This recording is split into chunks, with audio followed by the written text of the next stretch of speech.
पाछन पोया हला थी मां। महबूबन जा माणा खण हर कंहिंजे नसीब में न आहिनि हूंदा। तू वॾो खुश नसीब आई छोकरा। ओहो, बाय द वे यो महबूब केर? मां कहिड़े क़िस्म जो पीउ आहियां जंहिं पंहिंजे न्याणियुनि जी कैफ़ियतुनि खे सम्झो ई न आहे। अपी अपी अपी अपी अपी थैंक गॉड तू जागी थी।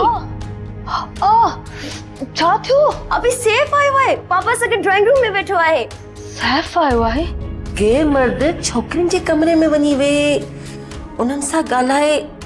तू एतिरो बि नथी सम्झी सघी त अर्शिला ऐं सैफ हिक ॿिए खे पसंदि कंदा आहिनि। ड्रामा सीरियल पाछन पोयां जा तमाम एपिसोड्स ॾिसो HD क्वालिटी में। विजिट करियो असांजो YouTube चैनल सिन TV HD ड्रामा। सब्सक्राइब कयो असांजो ऑफिशियल YouTube चैनल सिन TV HD ड्रामा ऐं वधीक अपडेट लाइ बेल आइकन खे क्लिक करियो।